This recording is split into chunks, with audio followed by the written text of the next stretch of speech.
I'm not going back and forth with a man who thinks that they should be in my position. If you want to be in my position, get in my position. Do you believe that? Bluff City Media presents the Anthony Sain Show on YouTube at Bluff City Media. Stepping up to the microphone is your host, Anthony Sain. Acknowledge me. What's going on, everyone? Welcome to the Anthony Sain Show. This is, of course, your host, Anthony Sain. Kenny Stubblefield and Perry Shark are in the building. Gentlemen, what's going on today? What's good? What's going on, brother? Man, good to be here, man. We are all mourning the loss of our brother, Steven Adams. Man, you would have thought the man died, man, the way the people are responding to the Steven Adams news, of course. All the obituaries have been written. Exactly, man. All the sad pictures. Middle of a Sunday doing church, man. My girl, exactly. My girl Pia on Twitter just been in shambles. Y'all check on her. She's from New Zealand, I believe. I'm not. Yeah, I'm 99% sure she's from New Zealand. Check on the homie. Shout out to Pia too, man. Who did y'all know that there is a? Did you know that there is a Black Grizz Twitter? Did y'all know that? Yeah, you told me about it. And they have their own Twitter space on Sundays, but it's like it's it's not particularly labeled as the Black Grizz Twitter, but it is.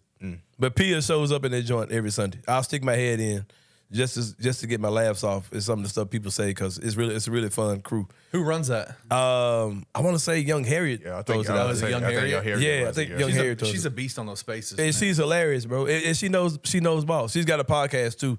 I haven't checked it out, but she's got a podcast too. But my girl Pia be in that joint, man. New Zealander. I think people from New Zealand are closer to being black than they are being white too, though. Kind of like Isaiah Hartenstein. But yeah, who's of course a Grizzly, possible big man target of mine. But anyway, Steven Adams' injury came out on Sunday. Go check out the episode. Go look in the Bluff City Media YouTube page. You can see the immediate reaction that me and Kenny Stubblefield did on the Sunday. So Kenny, this time about 10 years ago, we would have been in church when all this was going on. Yes, we would have. How dare us talk about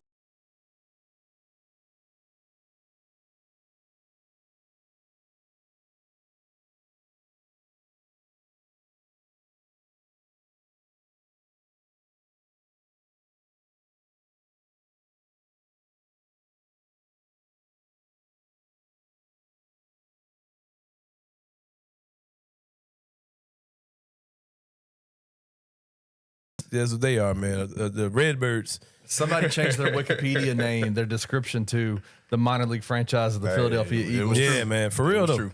Farm League. But anyway, man, Steven Adams' injury did happen on Sunday. And since then, one of the biggest things that people have, if you wanted more in-depth reaction to it, like I said, check out that video. This is assuming you've seen that, because there may be some things I leave out.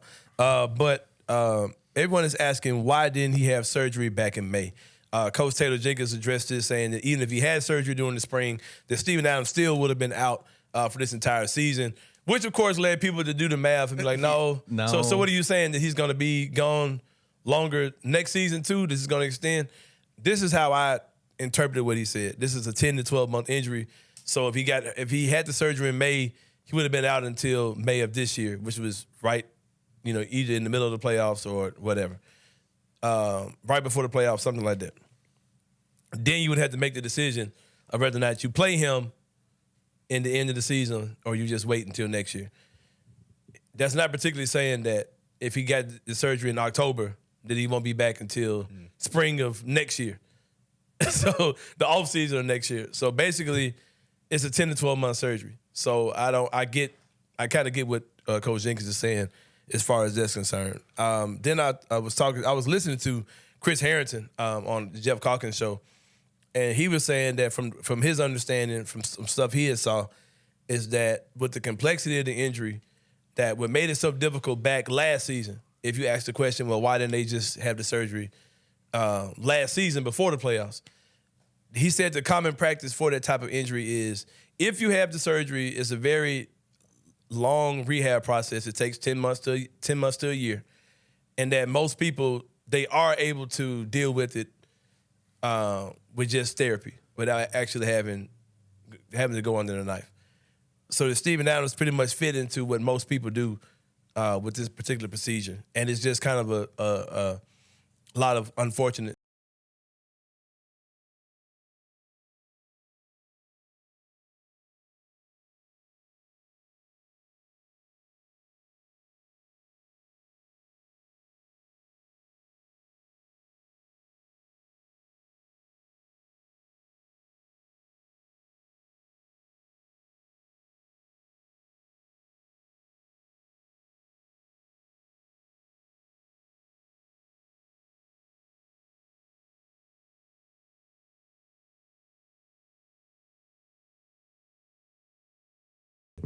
the whole thing.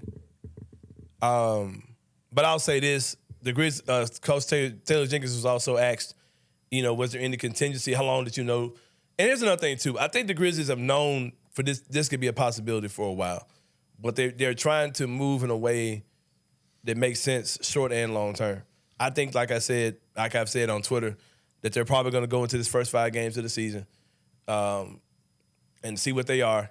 You've got the Ja Morant exception kicks in after Game 5, and I think that they're going to sign some guy that's on the couch. I don't know who that guy might be. I don't think it's going to be any major signing. I think they'll do that. They'll see what they are once Ja gets back, and then they'll just roll on with the season. You think they'll make a long distance phone call to Spain, an international phone call? Man, if they bring Marcus All back, I'd be super hyped, man. But I think it's going to be somebody they're familiar with. I don't think it's just going to be some stranger. It kind of feels kind of Bismack Biyombo-ish. This whole thing does. Well, Gorky's played for them. Yeah, that's what I'm saying. I wouldn't be surprised if it's a Gorky Jang. I wouldn't be surprised if they do give Marcus All a call just to see what he got going on. Just to be honest with you. Holy crap. And someone else, as far as familiarity, is Harrington said this. Noah Vonleh is a name to look at. He's under contract in China, but him, Desmond Bain, and Ja Morant all have the same agent. So that's a name that I definitely would look at as far as guys sitting on the bench. But, man, I think it's something I don't think we can replace Steven Adams, but I think we can mimic or replicate some of the things that he does. I mean, because we all love Steven Adams. We love his personality, but at the end of the day, if you could just find a guy that can just go out there, get rebounds, doesn't need the ball, set screens, and allows Jaren to play at the best visibility as a 4 as opposed to a 5, I think that's what you need and what you're looking for. Something else I just throw out of note, because there's a narrative that needs to be destroyed. A lot of people are talking about how bad we were, allegedly bad we were without Steven Adams last year. And there's a couple things you need to kind of consider. First of all, a lot of things happened last year after Steven Adams got hurt, outside of Steven Adams got hurt. You know what I mean? It's not like Steven Adams got hurt and everything else is fine. Steven Adams got hurt. Ja showed a gun. He was suspended. He had to come back, and there was some obvious toxicity involved in that whole thing. Dylan Brooks was being an idiot the entire time. Brandon Clark got hurt. Did BC's injury happen before or after? After. Brandon Clark got hurt after Steven Adams got hurt. Matter of fact, Brandon Clark and Ja Morant that same night. He got hurt the same night Ja Morant gun. Right, the Denver thing. Yeah, that happened the same night. But see, that's what you got to think about. You have the initial shock of losing those guys and guys that weren't really in your rotation or guys that weren't really called upon. Those guys had to get thrown into the fire and had to step up to the plate. Those same players have playoff experience now. You know what I mean? It's not like those guys have all matured. They've all gotten better. Tillman and Aldama have those battle scars of playing because those guys got hurt. It's not like you're throwing them out there again for the first time. They've got that experience now. You can't take that away from them. So that situation has changed since then. And like I said, it just was a general level of yes, last season was a very toxic season where they kind of, I hate to sound like a lot of the guys who are antagonists, but it was a little bit too much dancing, a little bit too much celebrating, and they never did nothing. And this team seems to be a lot more focused. And also, this terrible team that was so bad without Steven Adams was 20-14 without Steven Adams last year, which is a 58% winning percentage. Guess how many teams Kenny Stubblefield, guess what seed that would give the Grizzlies if they kept a 58% win percentage all last season? Obviously, they beat top 6, I would say. Yeah, any team that's below 500, they're clearly better than them. Right. But there are people telling you, they're a playing team without Steven Adams. But that 58% winning percentage would have them as the 2 seed.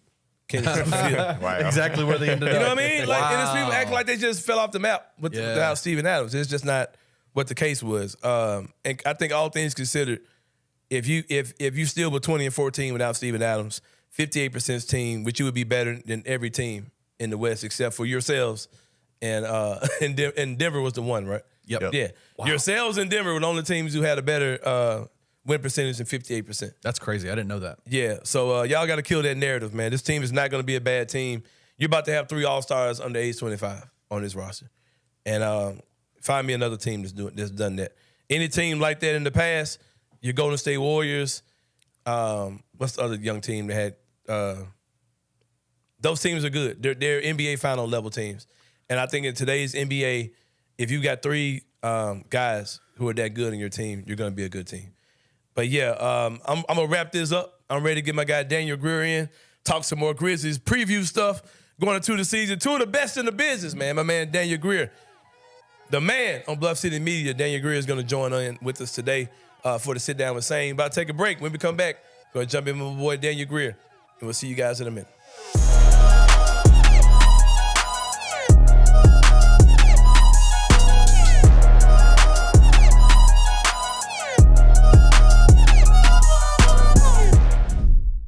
Bluff City Media and Bluff City NIL are proud partners of Coaching for Literacy, a Memphis nonprofit using the power of sports to impact childhood literacy. When you donate to Bluff City NIL through Coaching for Literacy, your gift is 100% tax deductible. This partnership is a win-win-win. Tiger student athletes win in the NIL landscape, Coaching for Literacy wins by engaging Tiger student athletes in this monumental cause, and most importantly, elementary students in Memphis receive support to become strong readers. To donate today, visit coachingforliteracy.org/bluff-city. I don't think Seth has progressed since his freshman year, and I think that's pretty obvious. I think he's regressed in a lot of ways. Especially turnovers. That's the biggest one. In managing how he throws the ball and where he throws the ball and the timeliness of throwing said ball. I think he has regressed in putting the ball in harm's way. That much is very obvious, but there's a lot of reasons that could be the case. Turnovers don't come from a vanilla or lack of creativity on offense. They just come from, most of the time, bad ball placement. Yes. Or bad reads. Yes. You can't place turnovers on an offensive system. And I don't know if it's You can place bad offense on an offensive system. Yes. And the lack of sort of explosiveness, running game, all those other things. Place that directly on the offensive system. 7 picks? Yeah. No. Can't do it. That's on ball placement. And That's on 2. That's on number 2 reads. himself. Tune in to On the Bluff with Christian Fowler and Gabe Kuhn every Tuesday at 12 p.m. on the Bluff City Media YouTube channel.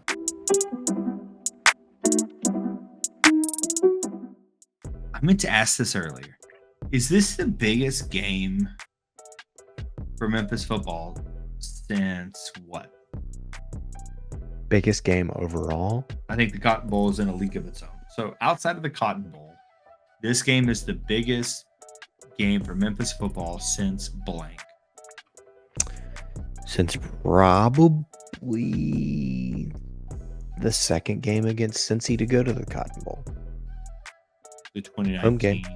Yeah. I mean, what do you say? That's probably right. I don't know. Yeah. 2019 Cincinnati. I think it's... You can't use anything in the last 2 years. I don't know that it's as big as that one, but since then, this is probably the biggest.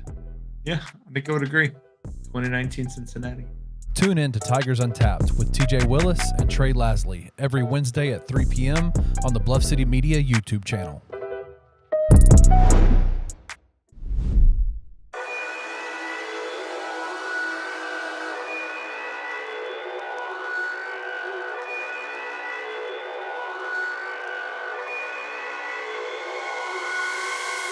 All right, y'all, welcome back to the Anthony Sain Show. Here for the Sit Down with Sain is my man of Bluff City Bets, as well as Grizz 901 here on Bluff City Media. My man Daniel Greer in the building. What's going on, brother? What up, man? What up? What up?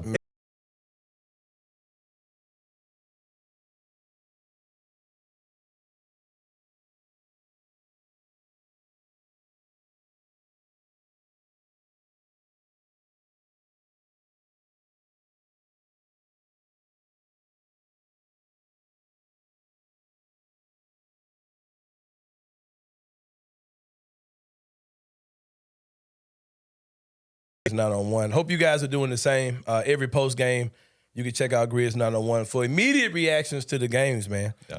Immediate, right, Daniel? For the good or the bad. Right, exactly. So make sure y'all check that out. Know you're gonna be up anyway, man. I know after game nights, man, it takes you like 2 to 3 goddamn hours. That's the whole reason we started. Yeah, I was like, I can't go to bed anyway. You so up what am I anyways? doing? Might as well start talking, man. So yeah, that's a great thing to do. You bring any presents today, Daniel? No presents today. About to send your ass home for not having them. Last time, of course, he gave me the custom-made John Conchar shirt. We're going to talk about that. We have to talk about him, Yeah, right? we definitely going to talk about him because I think this man, let me quit playing. That man may got something for real going on. But we'll talk about John Conchar in a minute. But first things first, of course, the Steven Adams injury, of course, a big deal. No one was ready for that on Sunday. It was a Sunday afternoon. I'm at the house. I said, man, let me go check out Tom Lee Park and just enjoy some of this beautiful weather. You went off the grid. I live like 4 or 5 minutes. But I said, I can cut my phone off, man. I'm good. And I'm talking about as soon as I get there and get to walking, man. I'm talking to this nice park ranger lady who's having this great conversation with me. My phone buzzes and tells me that we've lost Steven Adams for the year. Not the news I want to see on Sunday, of course. Of course, everyone is giving their instant reactions. Everyone slept on it, gave their non-emotional reactions. Interviewed the players. They talked about it, interviewed Coach Jenkins. No one with Grizz management has said anything as far as what the plans are. But I'll ask you, Daniel Greer, who I look at as, of course, to be a great voice with the Grizzlies. How does this team move past the Steven Adams injury? Now, I'll say this. I said this on my emergency episode we did the other day with the Steven Adams stuff. I don't think I'm stressing out the way fans are. Even immediately I wasn't. You know what I mean? I was like, okay, this sucks. Yeah. It's not ideal. But I'm not really like, oh, man, the season's over. So where are you at as far as all that goes? So I was there. I was like, this isn't good because it's almost like a lost season, right? And so after talking with Ryan Meadows, who does another podcast here at Bluff City Media, he actually told me that this could accelerate the path for pretty much the playoffs and who this team should be because Steven Adams isn't a good playoff player. It's not that he isn't a good player. He just doesn't fit into the playoff scheme. And so that's the biggest thing that I didn't really understand. I didn't see. And so after talking with him, this could be a step back for this season, but it's actually a step back for it's a step forward in the future. And it obviously, the biggest thing is Jaren. That's the only thing. But you also can put Band-Aids on this season. I know we're going to talk more about who we looking at or what they're going to do. But I think these are potential Band-Aid seasons, especially this one with or without Steven, because you're talking about next year, do we know if he can come back and be them same self? Like, that's the other thing is, like, you might need another Band-Aid. So I think we're this year is the Band-Aid season, and I think we're going to just accept that, but also I think it can be accelerating the youth even further. I've always been the guy who, this whole time, I was like, okay, the final version of the G&G Grizz, Grizz Next Gen, will be Jaren Jackson.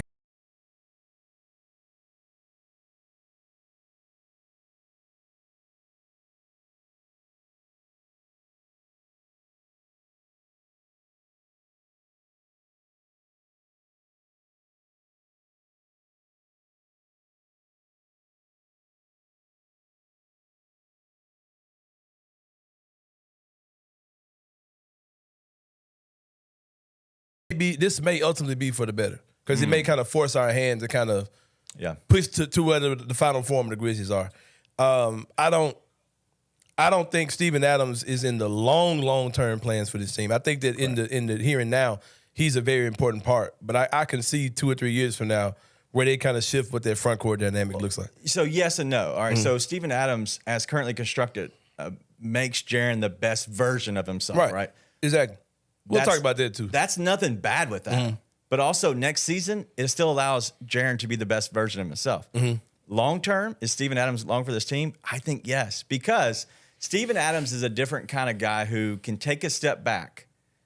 This will actually help facilitate that role because if he comes back and we have a Band-Aid that we actually really like, Steven Adams comes back, he's only making $12 million. Right. You're talking about the year after that. Steven Adams, what? He might make $9-10 million, and that's actually a decent contract, or that's the going contract for that. The Grizzlies would pay that because the salary cap is getting bigger.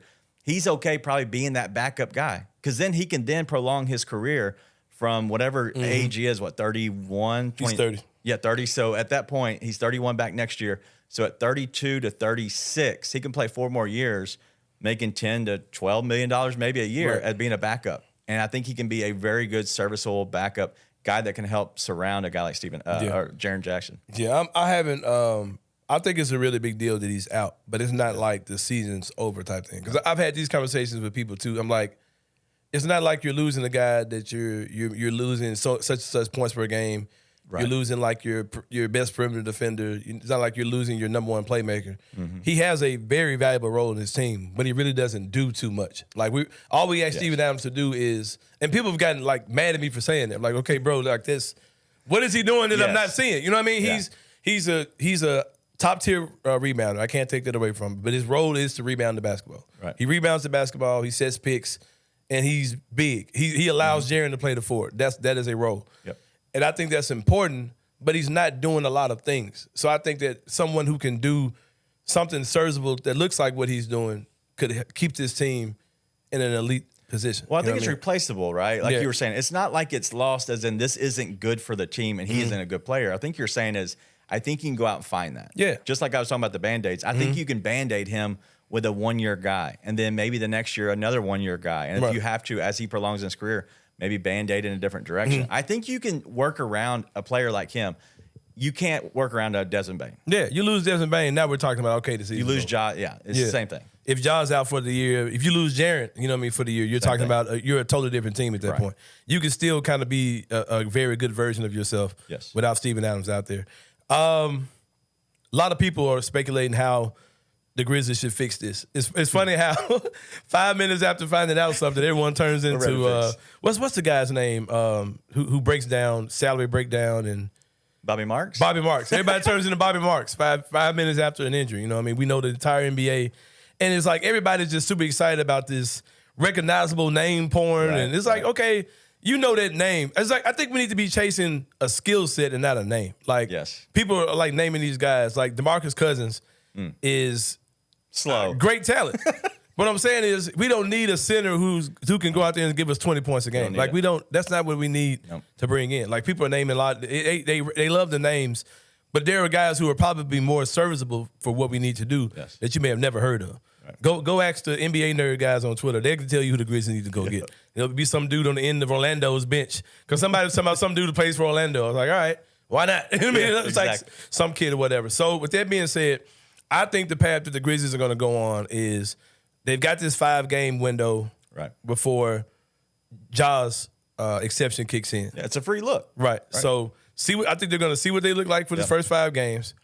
They get the ability to add another player after the Ja thing, after the 5 games. I think they're going to add some dude who's sitting at the couch, sitting on his couch right now. They're going to see what that looks like for a while until Ja comes back and reevaluate once he gets back. I think that's 99.9% what's going to happen. It's the cheapest way. Yeah, it's the cheapest way, and it doesn't really tie you into a dude that you've got to have on your roster next year or whatever. You can go back to Steven Adams for his final year of his contract, whatever you're doing. But with that being said, if that's the route, who are some dudes that you would give a call that are sitting on their couch right now or in the gym staying ready for the season? Well, I think you look at the roster construction as is, and you have a small, which is Junior Lofton, right? And so you can go after somebody who fits the perfect role that's not Junior. So you can go after a Gorgie Jang. You can go after Bismack Biyombo. Somebody that you know that, hey, he can guard a big guy and he can rebound. Because that's what Junior doesn't have. He doesn't have the rebound skill and he doesn't have the size and the height defensively. You don't have that, so you go get the opposite of him. And I think from there, you just try to figure it out. And if it works, great. If not, see you later. Ja's back. Now we can use the trade exception if we need to. But at that point, you're still good enough to be a good regular season team. I don't think you need to do much, like you were saying. I think we'll be fine. All right, short-term or small trade targets. Who are guys you look at on it? That market, I'm okay on some, like people saying James Wiseman. Like, bro, James Wiseman is like barely in the NBA. Like, what is he doing? Like, I get it, but I think there's, again, the name hunting people. Exactly. I like James Wiseman long for this team if he's a cheap option. I'd replace James Wiseman with Junior any day because I think that he gives you more of what you don't already have. Right. But if you're going for a short term, I think you got to get an expiring contract. I think that's if you want to spend the money and get Clint Capella, that's fine. You do have that trade exception. If you want to go out and get Isaiah Hartenstein because he's an expiring contract. My God, the whitest black man, the blackest white man. Have you want to look at? Got some wiggle. Yeah, wiggle. You know that's a black dude, right? Who? Isaiah Hartenstein. No, he's not. You want to bet on? Yes. How much money you want to lose? I have $2 today. All right, we can do that. Isaiah Hartenstein is a white dude. He's black, bro. Kenny Stubblefield, represent for me and let us know when you get that information. I'll let you know right now. You can no, we gonna go on with the show. I'm Googling. All right, he's black, bro. I thought it was bullshit too. He's black. I'll verify. But anyway, I don't care what color he is. I like the player. I think I know. I what love I'm the player. about. Yeah, Isaiah Hart plays for the Knicks. Yes, he's white. He's black. a backup. He's black. Anyway, but go ahead. I think he's white. Anyway, I think that's the two guys I would target right now. There's nobody else that is an easy get. Dog, he's black. I told you, man. He's black. I'm gonna find out. His dad's name is Florian Hartenstein. Florian. he's like barely black, but he's black. I'm looking at a picture of him right now. All right, I'm Googling while you're next talking, but I think that's the two guys you're going for. This whole segment, he's gonna be like super distracted. Like, I gotta get to the bottom of this. I will find out who I'm thinking about. It doesn't give me a picture. Right. Screw Spotrac. Right. So those are the two guys I'd go after. All right, long-term targets. These are your Robert Williams, your he's fine. Those type of guys. No, I like Robert Williams. I think he's a good player. I think he's a good thought. As in, like, if he could stay healthy, great. If he could be the player that plays next to Jaren and do the things that Jaren doesn't want to do, great. But he still has to stay healthy. And I think that's the issue. And then he wants to get paid. So do I. Yeah. Then those guys have years and nice money they're making too. Mitchell Robinson type guys. Those guys. Awesome. And I don't want to put. My thing is, man, like I've stepped all the way back from this. I'm like, dude, we've got 3 guys that are going. They're more than because the Grizzlies are going to be good. Yeah. And if they're good, that means that Desmond Bane is hella good. Jaren Jackson Jr. is hella good. You probably got 2 All-Stars on this team. So that means in essence you've got 3 All-Stars under age 25 on one NBA roster. That team's going to be good, man. And it's like I'm not trying to tie $20 million a year into a big. You know what I mean? Like that's just not how the NBA works. One season? Yes. Maybe, yeah. But going forward, yeah. It's because you get the trade exception, so you can then use it, whatever you need to do. But there's no reason to tie long-term money into anybody that you don't see as a solid starter that can be in the core. Like I think you see that with Marcus Smart. That's why he's on this team for the long term. But I don't. There's no reason to do that. Yeah, I was at Grizz's practice yesterday, and they interviewed Jaren. The man seemed hella agitated, like to the point where I was like, "All right, I'm gonna cut my camera off." Yeah, because it's like you got to think, man. All the conversations people are having about Steven Adams, it's like because we have a 7-footer that doesn't rebound, and I think part of that is Jaren's just not a good rebounder. And I think part of it is schematic, that they use him to roam so much. You know what I mean? Right. So he's not in a position to actually get rebounds. And he's like, okay, I got Steven Adams with me, so I don't have to. I'm going to go do this. And he does. That's his role. That's what he does. So I'm sure Jaren feels away because it's like this really what y'all think about me? Y'all really think the season is over because, you know what I mean? Because Steve-O's gone. And then he had the Team USA stuff too, where he was getting killed for that. And then he's like, he comes like, okay, I'm back with the Grizzlies. I'm back to being myself. Then Steven goes down. And everyone's talking about finding someone that allows him to play down. Himself, you know what I mean? To be himself. Yeah. If you were Jaren, like what's going through your mind with all the stuff that you're hearing right now about Steven Adams? I think any good athlete, any good player is looking for motivation at some level. And I think that the USA basketball helped. I think it helped him, craft his game differently, as in this season you're going to see him more in pick and rolls, and we have not seen that in the past. But I think we're going to see that now in this team, even if X is playing the 5 or anybody else is playing the 5. I think you're going to see that more because you have the versatility there. But also, if I'm that guy, I'm pretty pissed that people are using all of this and everybody's got all this love for Steven Adams, yet you're getting this negative. It's all coming because it's negative on you and your downfalls and what you lack as a player. Yeah, I'm pissed. Yeah, because it's like, I think if they got a guy like Tillman there, if Tillman can kind of mimic some of the stuff that Steven Adams does, I'm not saying he's going to be nearly as good as Steven Adams, but he can kind of play that Steven Adams-like role. Right. I think if he can do that and still allow Jaren to roam like that, you're going to be okay. And we've seen Tillman guard Jokic and these type of guys before, so I'm nowhere near where some people are as far as all the doomsday stuff at all. And the great thing behind that is they're best friends. They were in Jaren was in X's wedding. They're very tight. They went to school together at Michigan State. They've played together before. They played on the Grizzlies before. It's not like you're finding somebody else to have to insert into that role. if you need to have those tough conversations, the closest people to you is usually the ones you have the tough conversations with. And I think that they can work it out through the season of figuring out how each other work more, especially long term. And they've done it already. Right. For sure. Well, zooming past the Steven Adams stuff, open up the show talking about that. We've talked about it. Ready to move on, man. Ready to get this basketball on the floor, man. Like, for real. Like, I'm not going to like, woe is me because, it sucks, but I'm not doing all that with y'all, man. All right. Anyway. Want to get your opinion on something that's old news now. Well, we thought this was the big deal until the Steven Adams stuff happened. The ESPN article came out about Ja. What are your quick thoughts on that whole thing? That makes me think of the Stephen A. Smith Elvis billboards. Mm-hmm. It's just dumb. Yeah. It's like somebody that's out of touch, doesn't have a clue, but it's going to get the national attention. And it pisses me off because it feels like they came here to prove a point. Mm-hmm. And maybe they didn't get what they needed to, and so they just dug in their heels even more. Yeah, that's exactly what I said on my show, because it gives off like I came down here trying to get one story, didn't get that story, so I'm just going to hate on y'all and just set the whole place on fire as I walk out. That's what it looked like to me, like they just threw a match at the city of Memphis walking out the door. Oh, and it went boom. Yeah, it did, for sure. Zaire Williams has had a great preseason. Sure, he's going to be the likely starter at the wing on tomorrow night or tonight when you guys watch the show. What are your thoughts on how he's improved? Does it look real? Does it look like something that'll translate to real games? It definitely translates because it's a different style for him. Mm-hmm. Before, it was run to the corner and go get the ball, be a backdoor cut, weak side, whatever, lob to him. That was the offense that he was built in, and that was mainly around Ja because Ja had all this creation that he could do in the middle.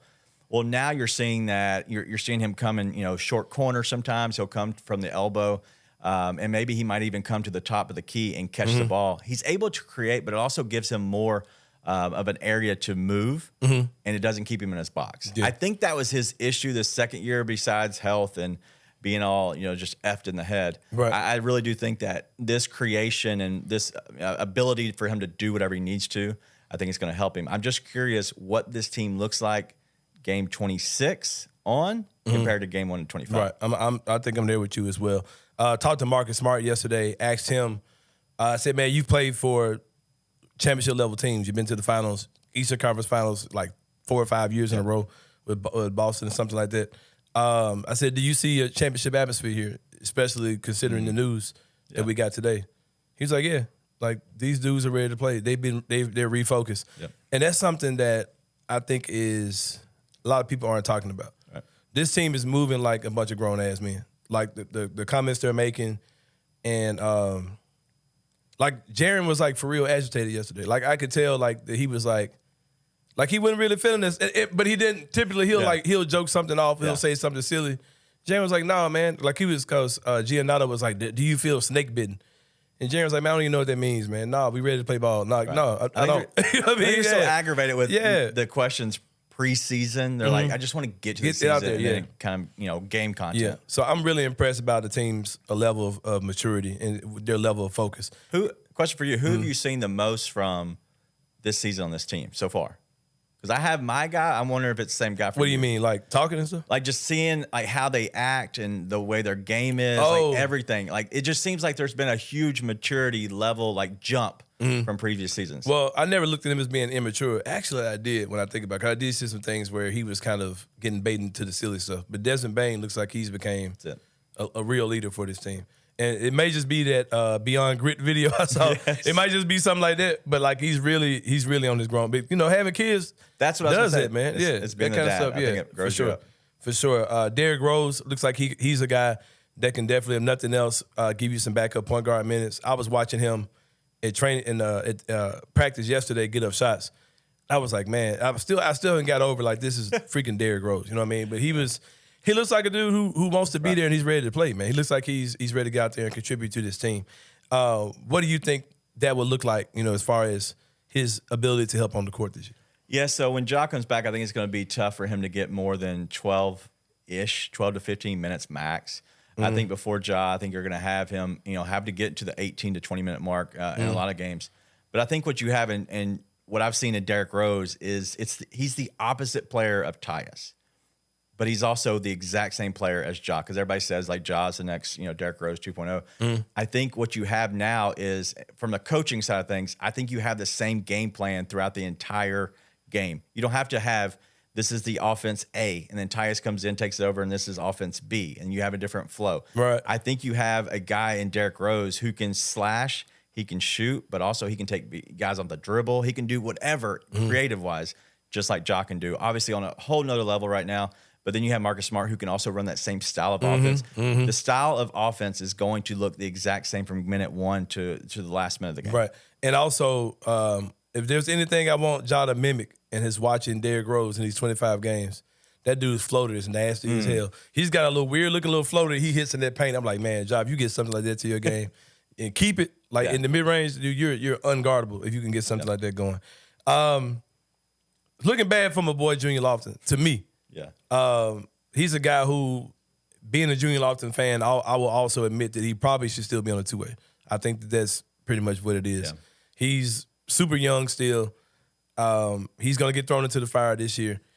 But I could also see a scenario where they want to add a big, they drop a roster spot and they get He's cheaper, yeah. And he's the casualty. So I hope that's not the case, but what do you think about Junior? Like, what would he look like this year? I know you talked about it a little bit earlier. Yeah. But what do you see for him this season? Yeah, I love Junior. I love his game. I think that he is matchup based, and he has to be, right? I think what you do is you go get another big, and if you do need to lose a roster spot, it sucks. But in the end of the day, they can make trades that might facilitate enough, wiggle room. But I think with Junior, I think you do have somebody like a Brandon Clark that he's matchup based and he plays well against these certain matchups. I think when you get to the playoffs, I think you can get to the regular season. These are guys that you can lean on for spurts, for spark plugs. And I think he's a guy that can bring you that. He's not an everyday guy. He's just not, unfortunately.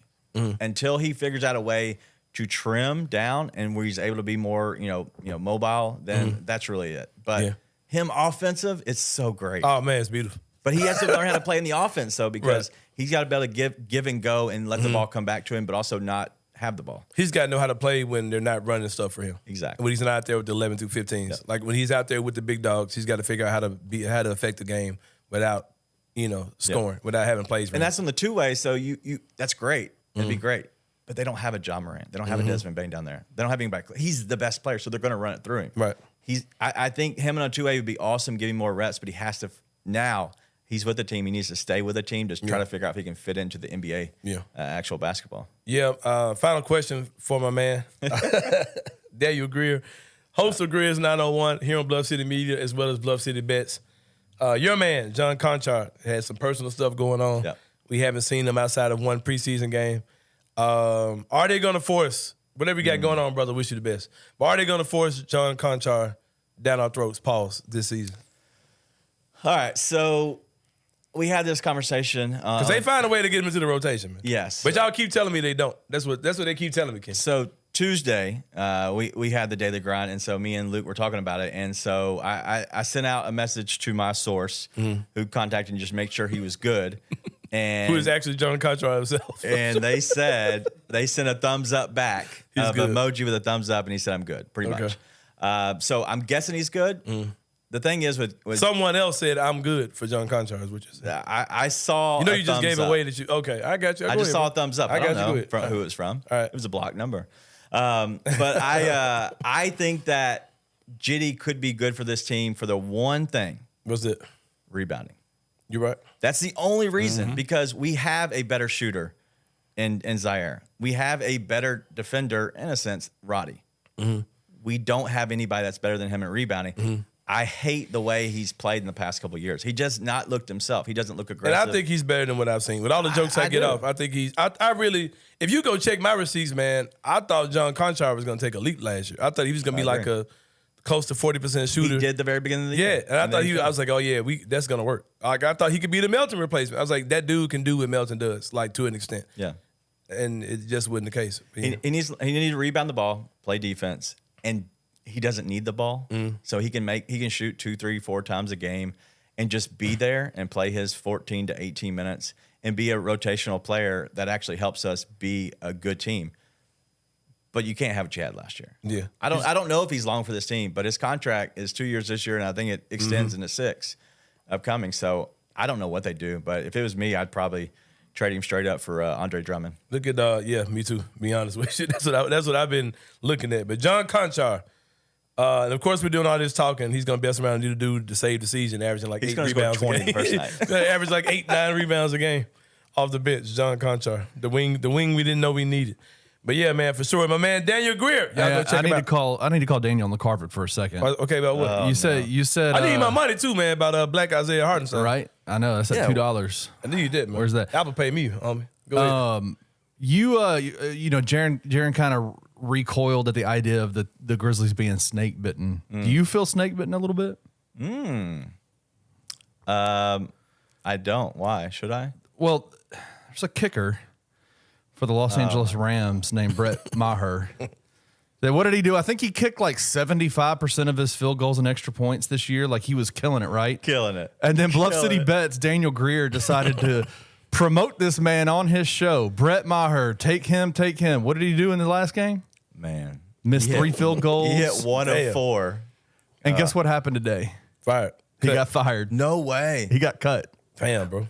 I didn't know Do that. you feel responsible? That's the question I want to You ask. got that man up out of here, man. Do you feel responsible for Brett Maher losing a job? What if he got fired for like going against his bet? Like he saw all the bets coming in, and he took a dive. Daniel Greer said, "Bet on me."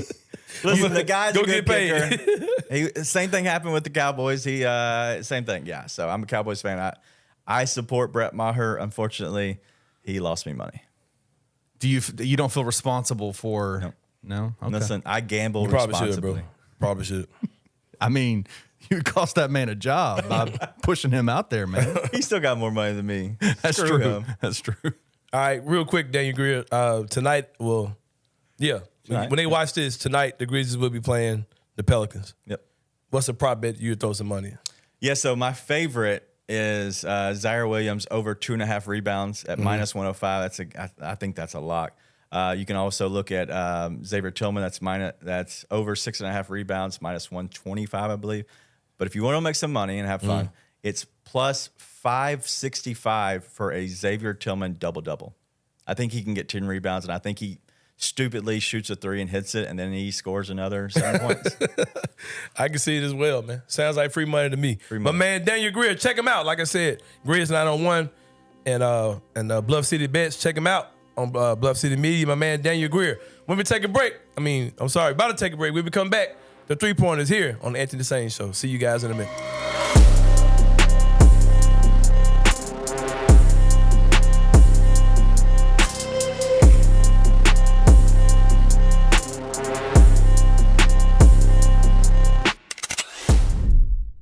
Seven and a half point favorites.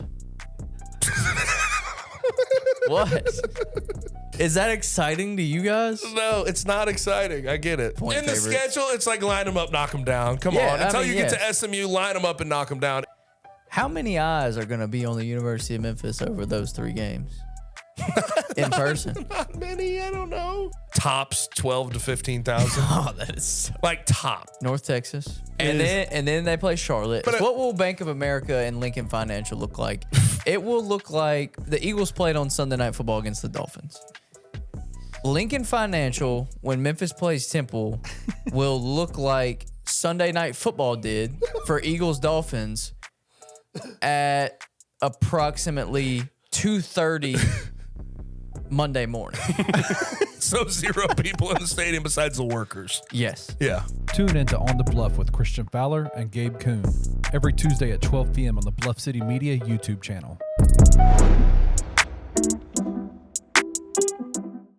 Well, one of the most frustrating parts from Friday night was our boy Andres Fox with the little nard punch on what was about to be a big 3rd and 9 Tulane had from their own 20-yard line with 9 minutes left in the game. And he decides to just Judy chop some dude in the wiener.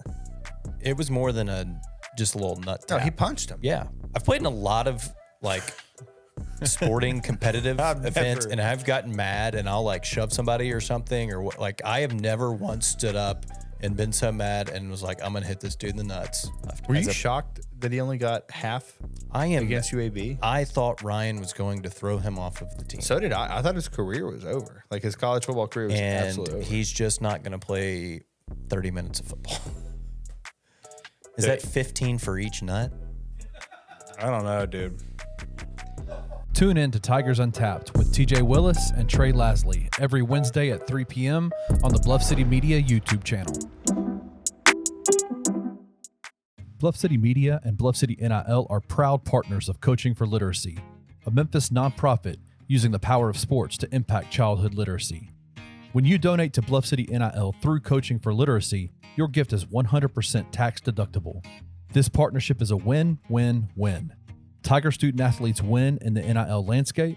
Coaching for Literacy wins by engaging Tiger student athletes in this monumental cause. And most importantly, elementary students in Memphis receive support to become strong readers.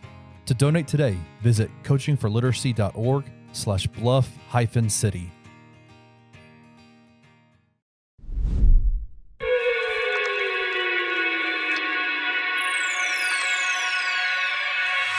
All right, y'all, welcome to the Anthony Sain Show.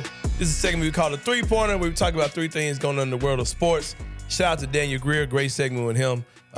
Waiting on that money for the Isaiah Hartenstein on, man. I can tell you who's black and who's white, man. I do great research on that. I like to keep up-to-date numbers on the who's black and who's white in the NBA, man, just in case it starts getting froggy, like we start getting overtaken in this joint. But anyway, man, shout out to Daniel Greer. I do need my money, though, man. I need that. I'm sending you that Cash App request. Cash App. Yep. For those $2 for sure. All right, Stewie. For sure. The three-pointer. Number one, Giannis got paid, man. Giannis Antetokounmpo signed a 3-year, $186 million extension with the Milwaukee Bucks. That looks like so much money, man. It's $62 million a year. I'll say this: Giannis is the perfect small market player, man. Like, he's a dude who's just happy to be in the league. At least that's the image he gives off. He's a winner. He wants to win. I've heard stories that he's a hard dude to deal with. Like, he would be on your ass if you think you're not about winning. If you think you're on that team just to get a check, I've heard Giannis is a tough dude to deal with. Like, he'll get him out of here. Like, that's what he's about. He wants nothing but guys who want to win on that team.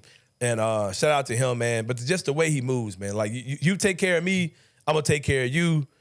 You know what I mean? I'm going to go ahead and sign early. He passed up money. He didn't want, like, I don't have time for the distractions of a contract. I don't want to talk to y'all about that. I want to talk to y'all about winning basketball games. So he went on to sign that extension. Shout out to Giannis Antetokounmpo.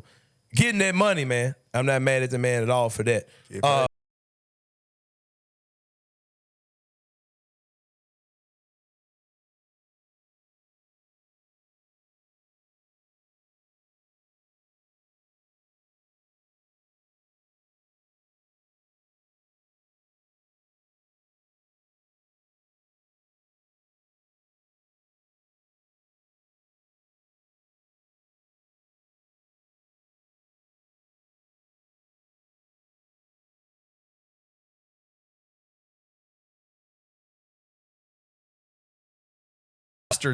Plastered the rack of ribs and then put the casing around it.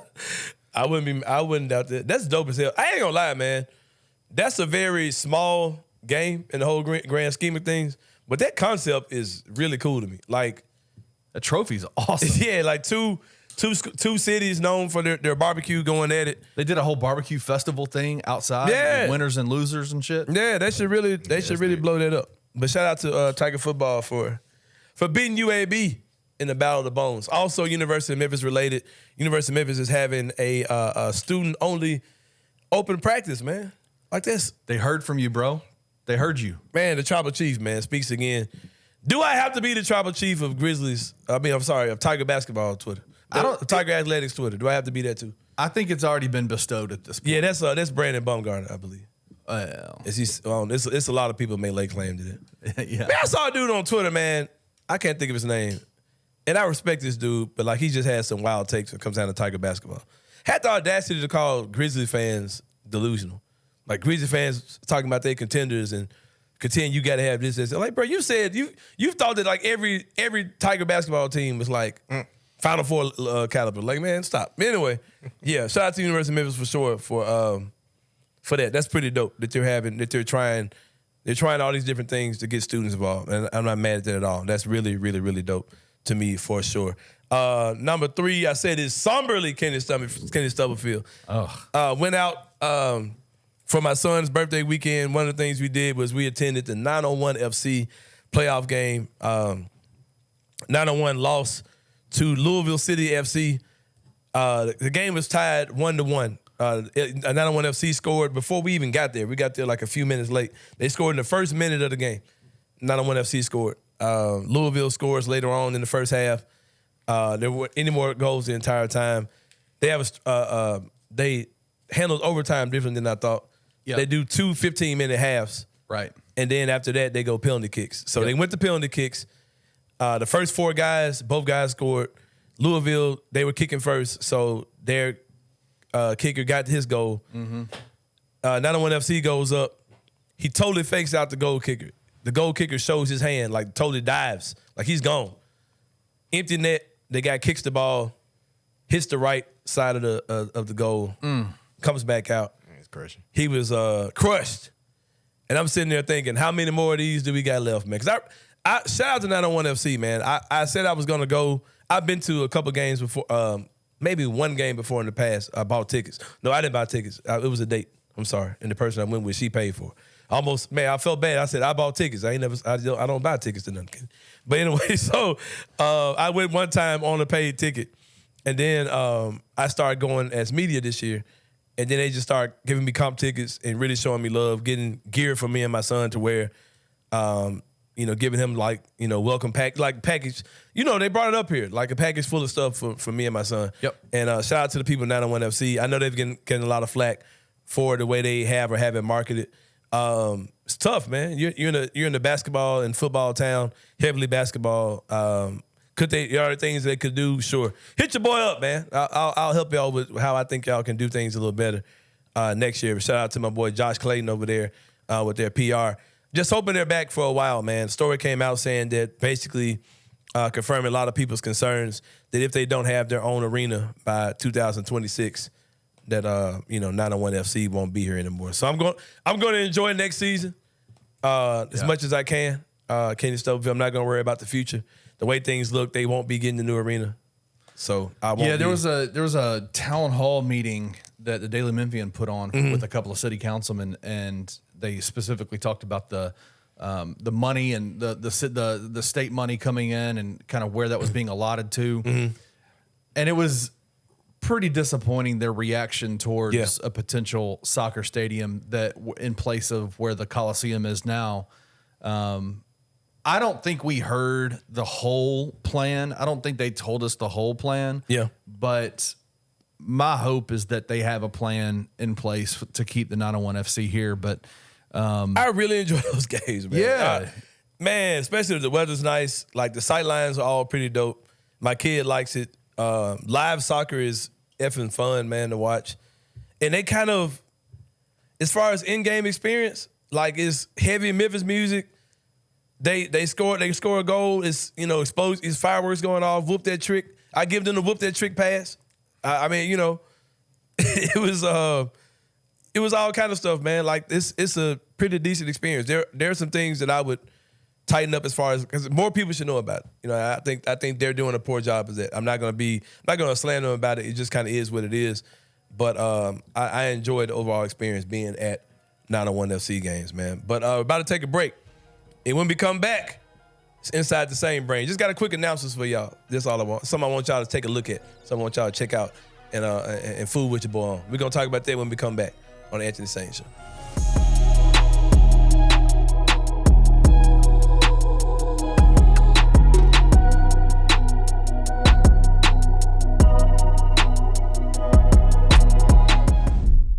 I'm still not overly confident because, again, you mentioned how many people are going to be in the stands. You could have some emotional lows. They're like these teams, like I said about North Texas, and I think UAB fit in this category as well, like they're not dead. I have some confidence that they can win every game outside of SMU, but running the table, I just still think I have to see it. They just won their first game on the road in conference outside of Navy. Right. In the Ryan Silverfield era. Yeah. Like that, I don't know, until they keep doing it and do it consistently. I'm not sold. You can't be sold. They're 3-10 on the road in conference play, and the majority of their games left are on the road. That gave me the chills, literally. What they did to UAB in the second half gives me a little bit more confidence that they're not just going to let teams play with them consistently if they feel as if they are the superior product. If it would have been a close game, I would have said there's no way in hell that Yes. they're winning out. Tune in to On the Bluff with Christian Fowler and Gabe Kuhn every Tuesday at 12 p.m. on the Bluff City Media YouTube channel.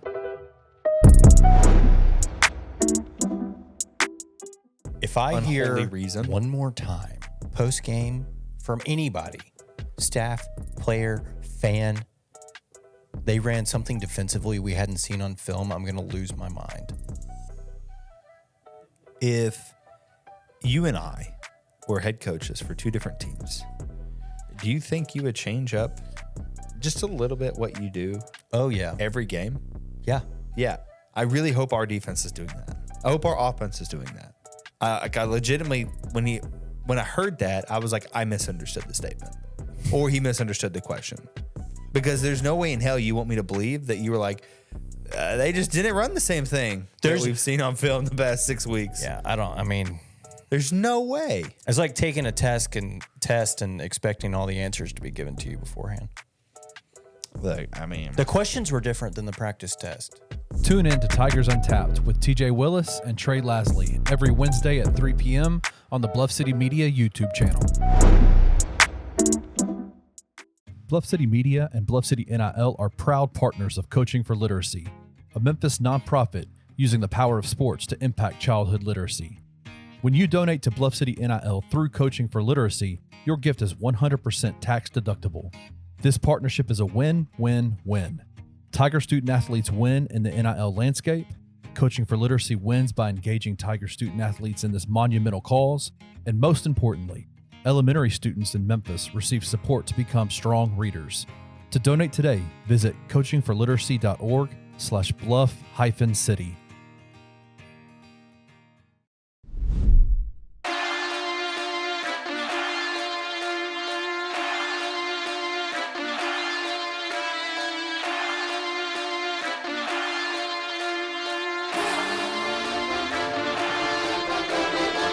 All right, y'all, welcome back to the Anthony Sain Show. Shout out to my man Daniel Greer once again of Grizz 901 and Bluff City Bets. Make sure y'all checking him out. He's going to be a regular guest on the show. Love sitting down and chop it up with my man Daniel Greer, man. We might be the best duo and up here, man, when it comes down to talking about the Grizzlies. Like me and him together would slick be like a little slick dream team when it comes down to the Grizzlies. Be fun. I think we are the cream of the crop in Bluff City media when it comes down to Grizzly stuff, for sure. Let's go. But inside the Sain brain, real fast, want to invite you guys to something that we're going on throughout the NBA season. The Two Broke for Tickets watch party will be at I love it. will be at Hooters. Man, if you are a flogger, if you are a stunner, which in Memphis I'm sure that you have some of that in your DNA, whether it's dormant or not. I have these at Hooters for a very specific reason, Kenny. What other watch party in the city of Memphis can you go down there with full gear on, looking like you about to go to the game, enjoy all the pregame festivities out there, on the campus of FedEx Forum, and then slide over to Hooters because you ain't got no actual tickets to the game. You could just slide on over. I'm thinking about making a shirt that says "Two Broke for Tickets." I love it. Follow me to Hooters, man. Like, for real. I love it. Wear that out on the pavilion. I'm thinking about just doing it for real, though, man. Like, the first one will be this Friday against the Denver Nuggets. It's at Hooters. Y'all know where it is. Of course, it's free to get in. We do ask you to patronize with Hooters, get some of their great wings, some of their shrimp. Tip the young ladies, the Hooter waitresses that come out. I'm not going to say Hooters girls because, I'm not going to. You ain't got to be a girl to be a Hooters person. Did you know that?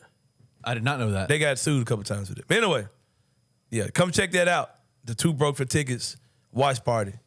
And most watch parties you go to, they're just for the road games, right? Right. We do them for the home games, man. Can't nobody afford no damn Grizzly tickets. Genius, man. Can't nobody afford no Grizzly tickets, man. It's genius. And we right there by the FedEx Forum. You can go down there and enjoy everything. Flies like you're going to the game. And just slide on over and head to Hooters, which is right there. And as soon as the game's over, slide back on over there. in. Hey, just slide back over there. Slide back like over. you was at the game. Oh, yeah, man, I was in there jump. Yep. Cap. What better way to just do some real Memphis type shit than an Anthony Sain watch party? So y'all come check us out, man. It's about as Memphis as it gets. Oh, yeah, that's it. The flyer is Great concept. I sent you the flyer, Kenny.